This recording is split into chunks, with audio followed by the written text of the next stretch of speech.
Assalamualaikum warahmatullahi wabarakatuh. Sebelum saya menjelaskan PT penelitian ini, saya akan memperkenalkan diri terlebih dahulu. Perkenalkan, nama saya Abdus Sofi, Prodi PAI dari Universitas Zainul Hasan Linggau.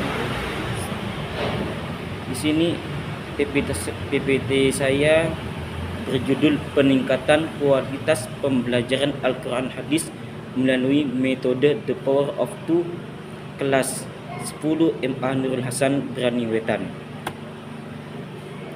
Tujuan penelitian di sini ada 4. Yang pertama, meningkatkan hasil belajar. Yang kedua, menerapkan metode The Power of Two. Yang ketiga, menganalisis efektivitas metode. Yang keempat, mengingatkan partisipitas aktif. Yang pertama, meningkatkan hasil belajar. Maksudnya adalah penelitian ini bertujuan untuk meningkatkan hasil belajar siswa kelas 10 MA Nurul Hasan Berani Wetan dalam mata pelajaran Al-Quran Hadis. Yang kedua adalah menerapkan metode The Power of Two. Maksudnya di sini adalah metode The Power of Two diterapkan sebagai strategi pembelajaran untuk mencapai tujuan penelitian. Yang ketiga, menganalisis efektivitas metode. Penelitian ini menganalisis efektivitas metode The Power of Two dalam meningkatkan hasil belajar siswa. Yang keempat adalah meningkatkan partisipasi aktif, yaitu penelitian ini juga bertujuan untuk meningkatkan partisipasi aktif dan kolaborasi antara siswa dalam proses pembelajaran. Metode penelitian yang pertama adalah pendekatan kuantitatif, yang kedua pengumpulan data, yang ketiga analisis data.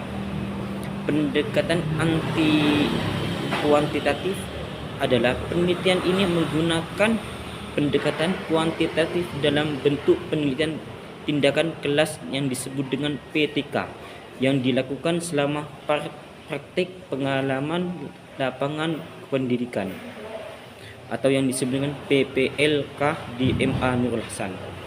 Yang kedua, pengumpulan data. Data dikumpulkan melalui instrumen seperti kuesioner, tes tertulis, dan lembaran observasi kuantitatif. Yang ketiga, analisis data. Data yang dikumpulkan dianalisis strategi menggunakan uji untuk menilai perubahan yang terjadi sebelum dalam sesudah investasi. Hasil data penelitian yang prasiklus di sini menunjukkan 14 jumlah siswa. Yang persentasi siswa lulus 87,5%. Sedangkan siklus kedua 15 persentasi siswa lulus 93,75%. Dan siklus kedua menunjukkan peningkatan lagi, yaitu jumlah 16 yang lulus 16, yang persentase siswa lulus 100%. Di sini adalah pembahasan. Yang pertama, prasiklus. Evaluasi awal dilakukan untuk mengetahui kondisi siswa sebelum metode The Power of Two diterapkan. Hasilnya menunjukkan bahwa hanya 87,5% siswa yang mencapai KKM. Sedangkan siklus 1, metode The Power of Two diterapkan dalam bentuk kerja berpasangan. Hasilnya menunjukkan peningkatan yang signifikan dengan 93,75% siswa mencapai KKM. Siklus 2, intervensi yang lebih intensif diberikan pada siklus 2. Hasil menunjukkan bahwa seluruh siswa 100% berhasil mencapai KKM. Dan kesimpulannya, efektivitas metode. Metode Power of Two terbukti efektif dalam meningkatkan hasil belajar siswa kelas 10 MA Nurul Hasan Berani Wetan dalam mata pelajaran Al-Quran Hadis. Yang kedua, peningkatan partisipasi. Metode ini juga mampu meningkatkan partisipasi aktif dan kolaborasi antara siswa sehingga suasana pembelajaran menjadi lebih interaktif dan efektif. Yang ketiga, rekomendasi. metode The Power of Two dapat direkomendasikan sebagai strategi pembelajaran yang efektif untuk meningkatkan hasil belajar dan ketertiban siswa dalam pembelajaran Al-Quran Hadis. Tantangan dalam pembelajaran Al-Quran Hadis. Kesulitan memahami materi. Banyak pendidik menganggap mata pelajaran Al-Quran Hadis sulit dipahami oleh siswa. Yang kedua, metode menonton. Penggunaan metode pengajar yang cenderung menonton seperti ceramah dan tanya jawab membuat pembelajaran kurang menarik. Yang ketiga, penurunan minat belajar. Suasana pembelajaran yang kurang menarik berdampak pada penurunan minat dan motivasi belajar siswa. Solusi meningkatkan kualitas pembelajaran. Yang pertama, metode The Power of Two and Four. Metode ini mengutamakan kolaborasi antar siswa dalam kelompok kecil, sementara guru bertindak sebagai fasilitator. Yang kedua, meningkatkan ketertiban siswa. Dengan penerapan metode yang sesuai diharapkan hasil belajar siswa dan meningkat, serta suasana pembelajaran menjadi lebih menarik dan efektif.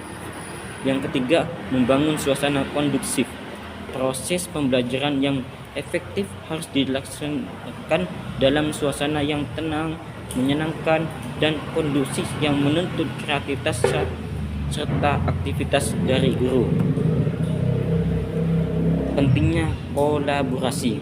Untuk mencapai kompetensi yang diinginkan, diperlukan kolaborasi yang erat antara pendidik dan peserta didik di kelas dalam proses pembelajaran. Pendidik berperan sebagai fasilitator yang mendukung siswa dan membangun dan mengembangkan kompetensinya. Dampak positif metode The Power of Two.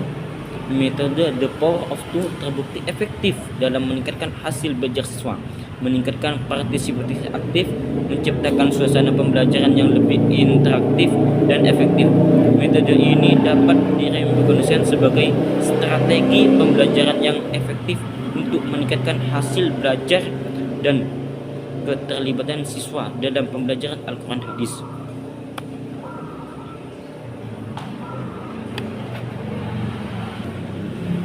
Mungkin hanya demikian yang dapat saya presentasikan dalam PPT ini, penelitian tindakan kelas ini. Saya akhiri. Assalamualaikum warahmatullahi wabarakatuh.